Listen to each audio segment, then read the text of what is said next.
chung na van mi siar chok lo an nan mang du lovin san tlai lo lei mi in mang boy pai rem ruat amake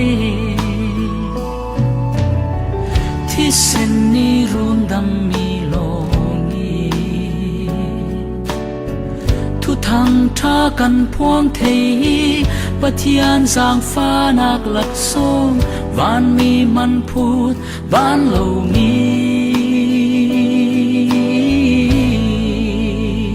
run tui thi sen na sun loi zia hi van trong khalin dai lo cha sun ngi tial chok lo mi pathian tin he nak dai ter thei tu ralian setan ne tu pathian lom tlak rai thoi na thi sen sung loi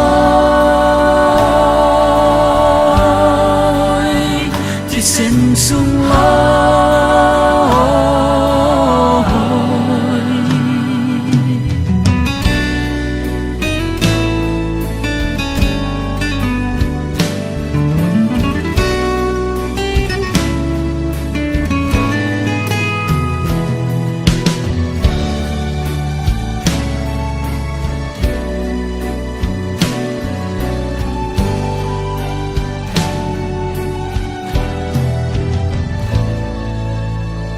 bôi pai thu cầm thara thi se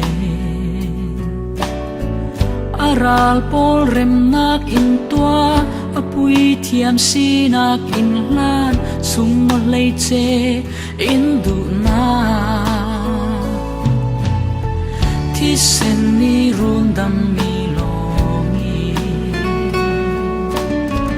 thu thang tha kan phuang thei pathian giang pha nak lak song van mi man phut van lo mi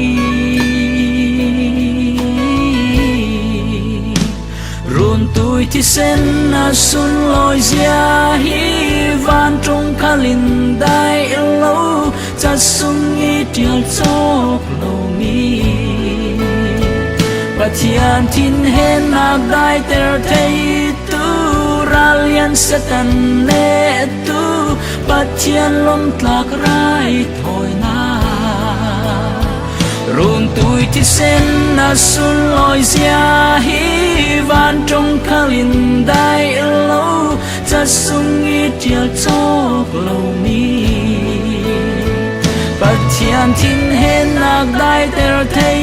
tu ralian setan ne tu pathian lom tlak rai thoi na thi sen sung loi thi sen sung loi